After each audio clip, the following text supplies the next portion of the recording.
അങ്ങനെ മുഖ്യമന്ത്രിയായ നായനാർക്ക് പ്രശ്നങ്ങളൊന്നും തീരുന്നില്ല. ഒരു പ്രശ്നത്തിന്മേൽ ഒരു പ്രശ്നമാണ്. ആദ്യം ഉണ്ടായ പ്രധാന തലവേദനകളിലൊന്ന് തലശ്ശേരിയിലെ കമ്മ്യൂണിസ്റ്റുകാരും RSSകാരും തമ്മിലുള്ള സംഘട്ടനം. അതിൽ RSSകാരെ കൊലപാതകമൊക്കെ നടക്കുന്നു, ഒരുപാട് പേര്. അപ്പം അന്ന് ആഭ്യന്തരമന്ത്രി TK രാമകൃഷ്ണനാണ്. പുള്ളി മുഖ്യമന്ത്രി സ്ഥാനാർത്ഥിയായിരുന്നു, മുഖ്യമന്ത്രി വ്യക്തിയായിരുന്നു, സാധ്യതാ ലിസ്റ്റിലുണ്ടായിരുന്നതാണ്. പുള്ളിയാണ് ആഭ്യന്തരമന്ത്രി. അപ്പോൾ ഇങ്ങനെ ഒരുപാട് RSS കൊലപാതകങ്ങൾ നടന്നപ്പോൾ TK രാമകൃഷ്ണൻ പക്ഷപാതം പിടിക്കുന്നു എന്നൊക്കെയുള്ള ആരോപണങ്ങൾ ഘടകകക്ഷികളിൽ നിന്ന് വരെ വന്നു. ഘടകകക്ഷി എന്ന് പറയുമ്പോൾ ഭരണത്തിൽ ഇരിക്കുന്നതാണ്. ഘടകകക്ഷികളിൽ നിന്ന് വരെ വരാൻ തുടങ്ങി. ഇതിനോടൊപ്പം എക്സൈസ് വകുപ്പിനെതിരെ അഴിമതി ആരോപണം, ഇങ്ങനെ പ്രശ്നങ്ങളെല്ലാം നടക്കുന്നു. ഈ സമയത്ത് KSUക്കാരും SFIക്കാരും തമ്മിൽ സംഘട്ടനം നടക്കുന്നു. CITU എന്ന് പറയുന്നത് ആരുടെ ട്രേഡ് യൂണിയൻ?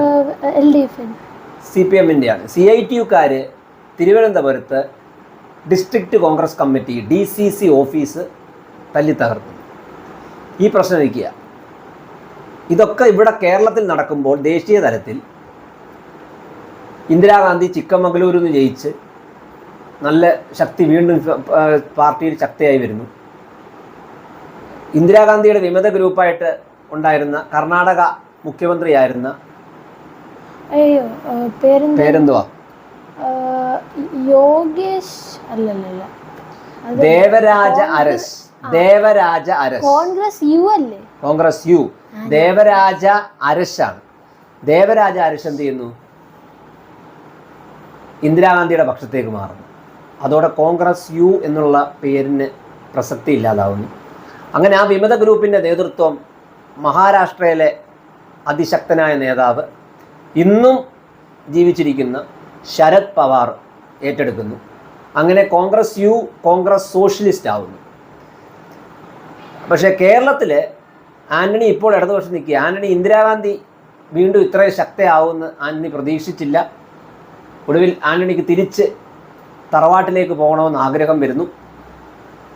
ഒടുക്കം ആന്റണി ഇടതുപക്ഷത്തേക്ക് പോകുവാൻ,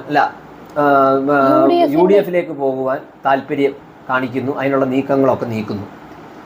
ആന്റണി പോകുന്നതറിഞ്ഞ് ഡൽഹിയിലെ കോൺഗ്രസ് സോഷ്യലിസ്റ്റ്, ഇപ്പോൾ കോൺഗ്രസ് സോഷ്യലിസ്റ്റാണ്, കോൺഗ്രസ് സോഷ്യലിസ്റ്റ് പാർട്ടിയുടെ ഉള്ള പ്രധാന മലയാളി നേതാക്കന്മാരായ KP ഉണ്ണികൃഷ്ണൻ, പുള്ളി നേരത്തെ ഇന്ദിരാഗാന്ധിയുടെ വിശ്വസ്തനായിരുന്നു, പത്രപ്രവർത്തകനായിരുന്നു, വളരെ വിശ്വസ്തനായ ഒരു വ്യക്തിയാണ് KP ഉണ്ണികൃഷ്ണൻ.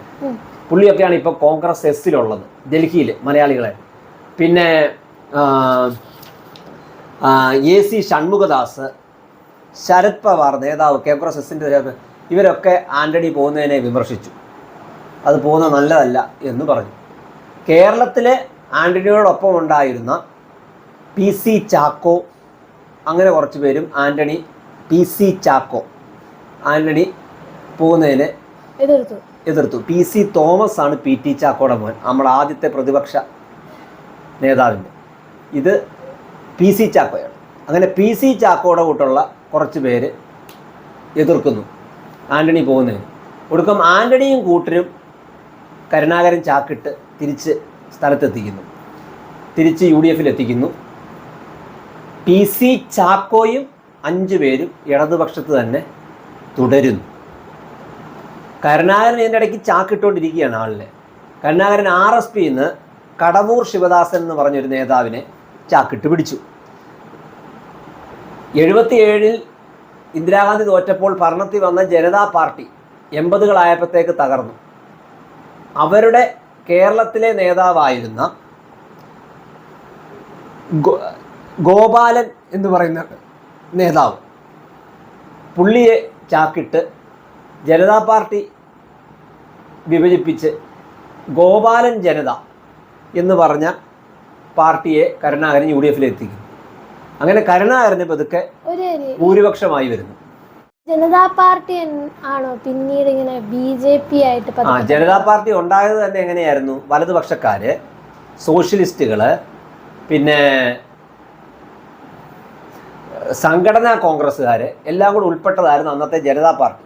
ആ ജനതാ പാർട്ടി അവരുടെ ആശയമായ വൈരുദ്ധ്യങ്ങൾ കാരണം അവർ പിന്നെ ക്രമേണ അവരങ്ങ് വിഘടിച്ചു പോയി. 80 ആയപ്പോഴത്തേക്ക് അവർ നാമശേഷമായി. ഇന്ദിരാഗാന്ധി ശക്തമായിട്ട് തെരഞ്ഞെടുപ്പ് ജയിച്ച് വരികയും ചെയ്തു.